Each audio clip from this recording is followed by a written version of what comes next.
조계종 중앙종에 제출한 총무원의 자료에 따르면 BTN 유튜브 채널 구독자 확보가 독보적인 것으로 나타났습니다.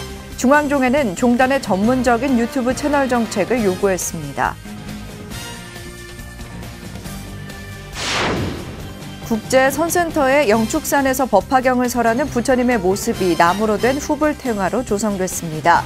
코로나19 대유행이 시작된 작년 2월 원력을 세워 정진과 배품의 상징으로 점안됐습니다. 장애인 전법의 길을 걸어온 조계사 원심회가 33주년을 맞아 격려와 축하의 자리를 마련했습니다. 가톨릭 청각장애인 공동체와도 교류를 하며 새로운 도약을 준비했습니다. 최근 국보로 승격된 화엄사 목조 비로자나 삼신불이 고려와 조선을 잇는 조각 양식의 가교라는 평가가 나왔습니다. 원형복원의 염원을 담아 옛 금동불상 양식을 따랐다는 주장입니다. 전 농림축산식품부 장관을 지낸 이계호 의원이 전통사찰에 대한 종합부동산세는 재검토돼야 한다고 밝혔습니다. 사찰 토지는 영리 목적이 아니라는 겁니다. 고향사랑 기부금법 통과에 대한 소감도 들어봤습니다. 편안한 주말 보내셨습니까? 11월 15일 월요일 BTN 뉴스 시작합니다. 월요일 첫 소식입니다. 비대면 환경이 가속화되면서 종단 차원의 유튜브 정책과 콘텐츠 생산이 필요하다는 지적이 나오고 있습니다. 조계종에 따르면 BTN 불교TV 유튜브 채널이 불교 관련 유튜브 가운데 압도적인 구독자 수를 확보하고 있는 것으로 조사됐으며 지속적이고 전문적인 관리 체계에 모범이 되고 있다는 평가입니다. 이은하 기자입니다. 조계종 중앙종의 제222회 정기회에서 종회의원 정훈 스님이 불교 관련 유튜브 채널 현황 조사와 종단 차원의 정책을 요구했습니다.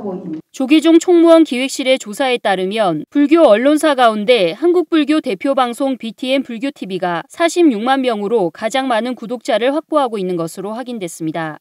두 번째로 구독자가 많은 채널은 BBS 불교방송 유튜브로 구독자는 24만 명이었습니다.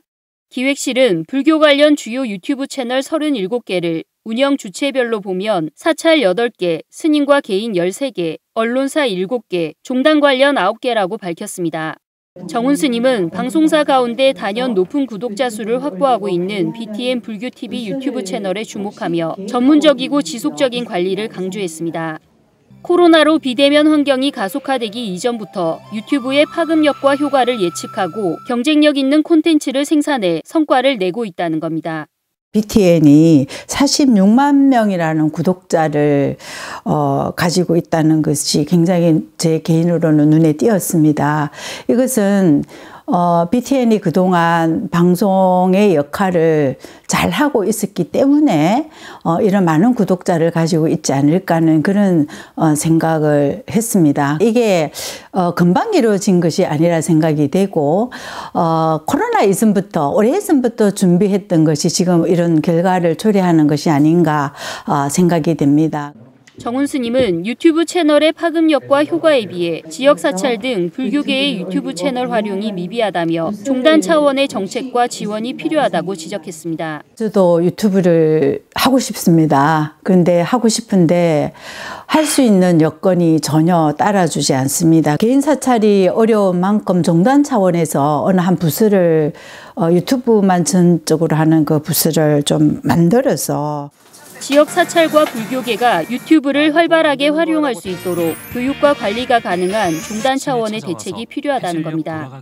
기획실은 관련 기관과 협력해 종단 차원의 유튜브 정책을 수립하고 다양한 콘텐츠가 생산될 수 있도록 발굴 지원하겠다는 계획을 밝혔습니다. 비대면 환경이 가속화되면서 코로나 이전부터 유튜브 채널의 파급력을 예측하고 대응해온 BTN의 지속적인 노력이 더욱 부각되고 있습니다. BTN 뉴스 이은하입니다. 서울 목동국제선센터에 새로운 부처님이 모셔졌습니다. 코로나19 국난 극복 원력으로 조성된 후불 목탱화인데요. 이석호 기자가 자세히 전해드립니다.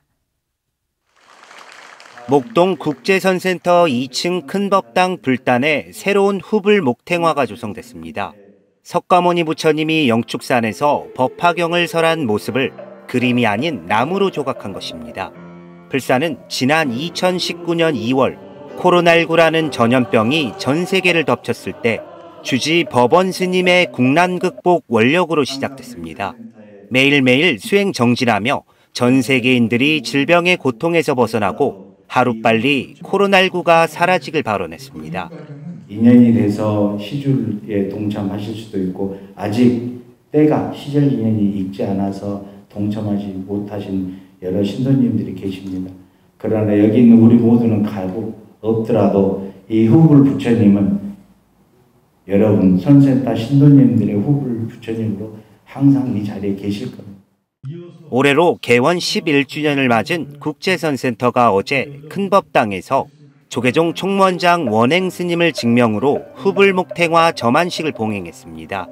점안식에는 조계종 중앙종회의장 금호 스님과 구례화엄사 주지 덕문 스님을 비롯한 사부대중이 참석해 불사의 원만 회양을 축하했습니다. 여러분들의 동참한 가운데 이 불사 원만이 진행되고 또 앞으로 이러한 기도를 많이 함으로써 큰 여러분들의 홍복이 내리라 믿습니다. 조계종 총무원장 원행 스님은 한봉석 불목장에게 공로패를 전달하고 그동안의 노고를 격려했습니다.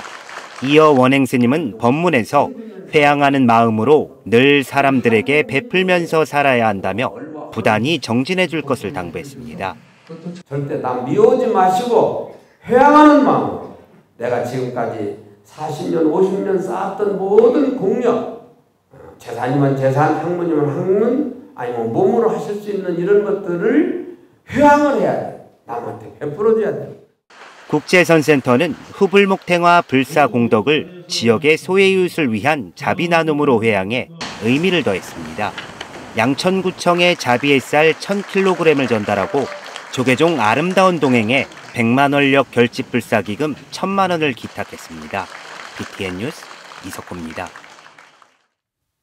조계사 원심회가 장애인 전법의 길을 걸은 지 33주년을 맞았습니다. 장애와 비장애의 차별을 극복하고 불법을 전해온 원심회는 가톨릭 청각장애인 신앙공동체 에파타 성당과도 친선교류회를 가졌습니다. 최준호 기자입니다. 지난 1988년 조계사 불교대학 수어교육을 시작으로 창립된 원심회. 보살정신과 자비사상에 입각해 장애인과 비장애인 회원 상호 간 불심을 심어주고 각종 교육, 봉사, 신행활동을 펼치고 있습니다. 지난 13일 조계사 장애인 전법팀 원심회가 창립 33주년을 맞아 회원들과 조계사 신도회 임원들이 참석한 가운데 창립 기념법회를 봉행했습니다. 저희가 그동안 받았던 은혜를, 도움을 밖으로 회양을 앞으로는 해야겠다라는 생각을 이번 33주년을 맞으면서 저희 내부에서 그런 얘기들이 오가갔습니다. 이 세상이 정말 불국정토가 될 수 있도록 저희가 작은 단체지만 저희도 힘을 같이 여기 오신 신도의 그 대표님들 같이 저희가 힘을 보태고. 원심회 지도법사인 조계사 포교사회국장 상범 스님은 원심회의 33주년을 축하하며 함께 활동하는 회원들의 노고 덕에 오랜 역사를 갖게 됐다고 말했습니다. 농인분들을 위해서 경전을 수어로 만들어서 동영상을 제작하고 또 어려운 불교 용어들을 어떻게 쉽게 전달할 수 있을지 많이 연구하고 배포하고 있습니다. 그것은 우리 원심회가 전체 불교 단체에서 그 어느 곳보다도 굉장히 열심히 하고 있는 분야인데요. 법회에서는 원심회의 33번째 생일을 축하하는 케이크 커팅식과 농인불자 사진 공모전의 시상식도 함께 진행해 의미를 더했습니다. 법회에 앞서 원심회는 가톨릭 청각장애인 신앙공동체인 에파타 성당의 관계자들과 만나 친목 교류회를 가졌습니다. 양 단체는 살갑게 인사를 나누고 각자의 공동체를 소개하는 시간을 가지며 서로 이해하고 친목을 다졌습니다. 종교는 서로 다르지만 이렇게 만나는 것도 정말 기쁜 일이잖아요. 그렇죠? 그래서 이렇게 서로 이런 만남 통해서 배우고 또 그 믿음 안에서 살아가는 거 또 배우고 특별히 사랑의 실천하는 거 통해서 만나면 더 좋을 것 같아요. 장애를 가진 사람들도 부처님 안에서 함께 살아갈 수 있도록 일선에서 여러 활동을 펼치고 있는 조계사 원심회가 창립 33주년을 맞아 자비를 더욱 널리 회양하기 위해 새로운 도약을 준비하고 있습니다. BTN 뉴스 최준호입니다. 화엄사 목조 비로자나 삼신불좌상이 조성 당시 과거 소실된 고려시대 원형에 가깝게 복원하기 위한 대중의 염원이 담겼다는 평가를 받았습니다. 또 고려와 조선시대를 잇는 조각 양식이라는 견해도 나왔습니다. 윤호섭 기자가 전해드립니다. 지난 6월 보물에서 국보 제336호로 승격된 구례화엄사 목조 비로자나 삼신불좌상. 17세기 벽암 각성스님 주도 아래 수많은 조각승이 참여한 걸작으로 평가받는 이 삼신불상은 고려와 조선의 미술사에서 가교 역할을 한다는 주장이 제기됐습니다. 화엄사가 지난 13일 한국불교 역사문화기념관에서 개최한 지리산 대화엄사 특별전 학술 세미나에서 최성은 덕성여대 교수는 당시 불상은 어깨가 넓고 허리가 긴 장신형이 유행했지만 화엄사 삼신불상은 두상을 크게 조성하는 옛 금동불상 양식을 따랐다고 주장했습니다. 전통을 계승하고 전통을 이어있지만 동시에 새로운 도상도 같이 공존하고 있다는 것을 논문에서 썼는데요. 이처럼 화엄사 삼신불상은 신구 양식과 도상이 공존하는 복고적인 형태로 과장된 명대 양식의 조각 경향에서 벗어나기 위한 새로운 시도라는 게 최 교수 설명입니다. 이는 화엄사가 재건되기 이전 고려시대 삼신불상의 원형에 가깝게 복원되길 바라는 화엄사 대중의 바람을 따른 것이라는 견해도 덧붙였습니다. 15세기는 고려 양식에서 조선 양식으로 바뀌어가는 전환기입니다. 그래서 이제 화엄사 삼신불상은 이제 전통의 어떤 양식을 유지하는, 계승하는 그런 양식일 것이다. 화엄사 삼신불상의 국보 승격을 기념해 마련된 학술대회는 화엄사의 역사와 각 불상의 조성 기록 등을 분석하며 문화재적 가치를 재조명했습니다. 최근까지 화엄사 특별전을 주최한 화엄사주지 덕문스님과 불교중앙박물관장 탄탄스님은 화엄도량의 면모가 널리 알려질 계기가 될 것이라고 전했습니다. 이번 세미나는 삼신불상의 미술사적 의의, 전근대 화엄사의 역사, 삼신불상 조성 기록의 분석, 복장 전적의 가치 등을 주제로 학계의 저명한 학자들과 여러 교수님들이 참석. 목조 비로자나 삼신불상 좌상이 보물에서 국보 제336호로 성격되는 경사를 맞이하였으니 동참 대중들의 지극한 정성이 좋은 인연 공덕으로 회양된 결과로 할 것입니다. 연달아 특별전과 학술 세미나를 개최하며 성보의 의미를 알린 화엄사는 앞으로 화엄 종찰로서의 입지를 한층 더 다질 계획입니다. BTN 뉴스 윤호섭입니다. 대한불교 조계종 부산연합회가 지역 저소득 가구의 동절기 난방을 지원하는 연탄 불공회 사업을 펼쳤습니다. 조계종 부산연합회는 지난 12일 영도구 노인복지관 분관에서 회장 원허스님과 정행스님 등 실무자들이 참석한 가운데 박시우 부산시 노인종합복지관 협회장에게 지원금 800만 원을 전달했습니다. 범어사 무비대종사의 발언으로 2017년부터 시작해 5번째 받는 연탄 불공회는 매년 부산 지역 노인복지관을 통해 저소득 가구의 동절기 난방료를 지원해왔습니다. 올해는 기장 일광 노인복지관을 비롯해 부산 지역 8개 기관에서 선정한 동절기 난방 취약세대 32가구에 연탄 대신 난방료를 전달했습니다.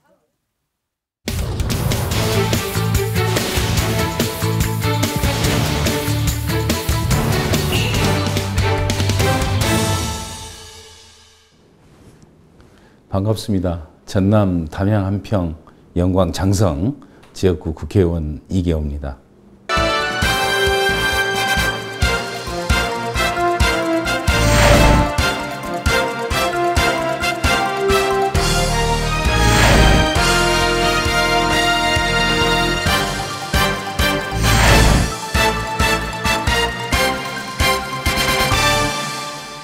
반갑습니다.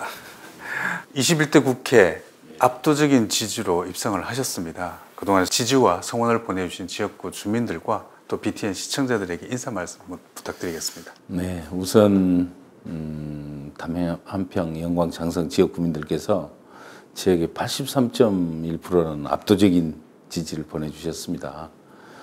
늦었지만 이 기회를 빌어서 거듭 감사와 또 고마운 마음 전합니다. 저에게 그런 압도적인 지지를 몰아주신 뜻을 저는 잘 알고 있습니다. 열심히 일하고 부지런히 뛰어서 정말 지역에서 또 의정 활동을 통해서 좋은 평가를 받는 국회의원이 되라는 그런 성원이라고 생각을 하고 최선을 다하도록 하겠습니다. 그와 함께 이제 우리 불자 여러분들 또 제 지역구에 이제 제 18교구 본사 백양사가 있고 또 많은 말사들이 있습니다만은 스님들 불자 여러분들이 또 함께 성원을 해주셨습니다. 부지런히 또 불자로서 활동도 잘하도록 하겠습니다. 21대 국회 1호 법안으로 대표 발의하신 이제 고향사랑 기부금법이 이제 얼마 전 국회 본회의를 통과를 했습니다. 의미가 남달랐을 것 같은데요. 좀 어떠신가요? 고향사랑 기부금법은 우선 이제 제가 지난 20대 국회 때부터 계속 발의를 했던 법안입니다.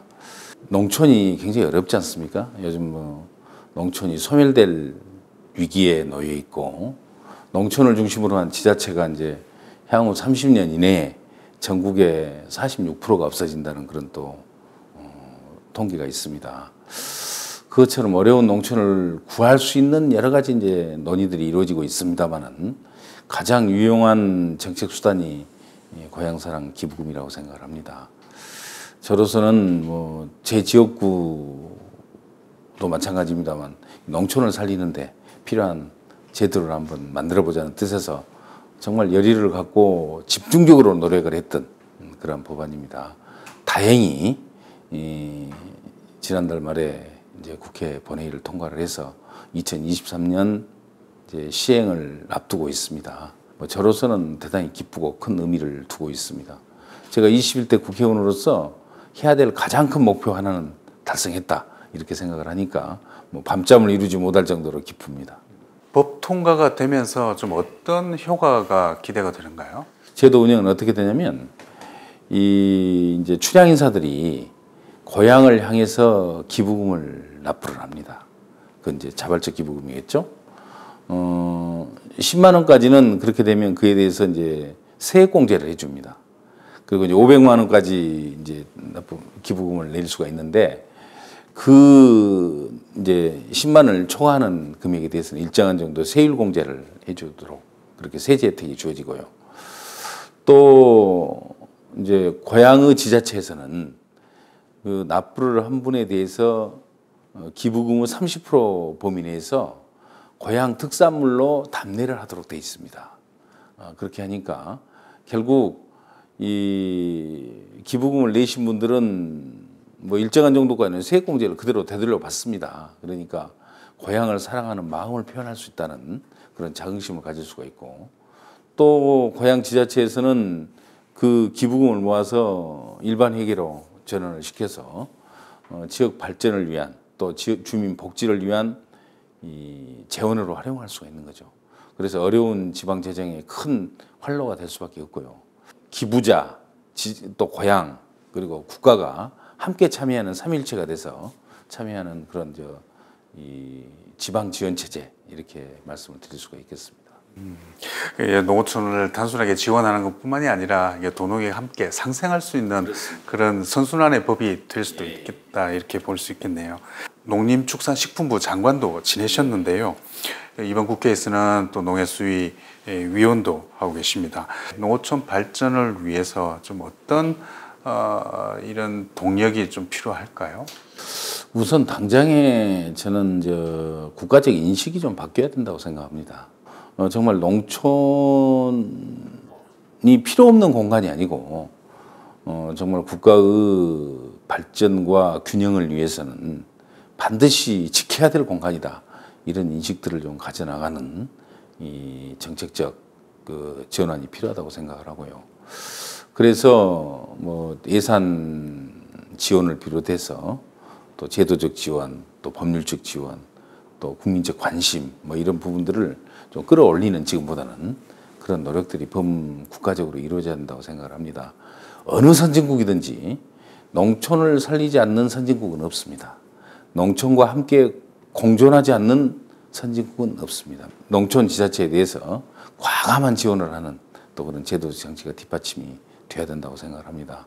지금 이제 문재인 정부 마지막 국감이 이제 진행이 됐습니다. 이번 국감에서 좀 중점을 뒀었던 부분이 있으신가요? 제가 장관하면서 도입을 했습니다만 이 공익형 직불금으로 우리 농촌 직불금이 제도가 바뀌었습니다. 과거에는 쌀에 대해서 그리고 대농 중심의 그러한 직불금 체제가 이제 소농과 모든 작물, 전 작물에 대해서 지급을 하는 체제로 바뀌었습니다. 작년에 이제 첫 집행을 했고 올해 이제 두 번째 해가 되고 있습니다만 집행하는 과정에서 보니까 여러 가지 보완할 점들이 나옵니다. 이러한 제도를 반드시 고쳐야 되겠다 해서 정부에 이제 강력히 촉구를 하고 있고요. 그와 함께 코로나19 국면에 있어서도 정부가 더 관심을 가지고 그분들이 하루빨리 이 재난으로부터 벗어나서 재기를 할 수 있는 기반을 만들어 드리는데 역점을 두고 국감을 진행하고 있습니다. 의원님께서는 이제 국회 정각계 회원이시고 또 BTN 자문위원도 지내셨습니다. 그 정도로 대표적인 불자 의원이신데요. 최근 이제 불교계에서는 이 전통 사찰 보유 토지에 대한 종합부동산세에 대해서 여러 가지 어려움을 많이 호소를 하고 있습니다. 심지어는 이 종부세 폭탄이다라고 말할 정도로 우려가 큰데요. 의원님께서는 좀 어떻게 보십니까? 종부세를 사찰에까지 부과하는 것, 그건 제고가 돼야 된다고 생각합니다. 종교적 자산에 대해서 그게 뭐 영리를 목적으로 하는 부동산이 아니기 때문에 그런 부분에까지 과세를 하는 것에 대해서는 우리가 다시 한번 재검토가 필요한 그런 상황이라고 생각하고요. 다만 이제 국민적 합의라는 이제 문제가 있기 때문에 이 불교계의 어려운 점 그런 측면에서 보면 반드시 종합부동산세 과세 문제는 재검토가 돼야 된다고 생각합니다. 고향사랑 기부금법 이외에 또 21대 국회의 의정활동의 목표가 있으시다면 좀 어떤 것이 있을까요? 공익형 직불금 개선안과 관련된 법안들이 하루빨리 좀 국회를 문턱을 좀 통과해서 농민들에게 정말 큰 도움을 주는 공익형 직불금이 되었으면 좋겠고요. 두 번째는 이 지역 균형 발전과 관련된 여러 가지 지금 법안들을 구상을 하고 있고 이미 제출을 하고 있습니다. 그런 지역 균형 발전법 개정을 비롯한 또 지역 균형 발전 정책들이 하루빨리 좀 정착이 되었으면 하는 바람을 가지고 계속해서 의정활동을 해나갈 그럴 방침입니다. 한 가지만 더 덧붙이면 어려운 지자체가 더욱더 어려워지는 부익부 빈익빈의 그런 현상을 유발을 하는 경우가 많습니다. 그런 부분을 하나하나 찾아서 법적으로 개선할 부분은 법을 개정해 나가고 또 제도적으로 바꿀 부분에 대해서는 뭐 기회 있을 때마다 정부에 촉구를 해서 그런 부분이 좀 정상화될 수 있도록 그런 노력들을 더 하고 싶습니다. 의원님께서는 국회에서 젠틀맨이라고도 통합니다. 아이고, 그 정도로 맞습니다. 여야를 아우르는 화정의 정치를 펼치고 계시는데요. 앞으로도 한국 정치의 발전과 또 민생에 도움이 되는 여러 법안들을 잘 만들어 주시길 바랍니다. 네, 오늘 인터뷰 고맙습니다. 감사드립니다. 월요일 7시 BTN 뉴스 마칩니다. 건강한 하루 보내시기 바랍니다. 함께 해주신 여러분 고맙습니다.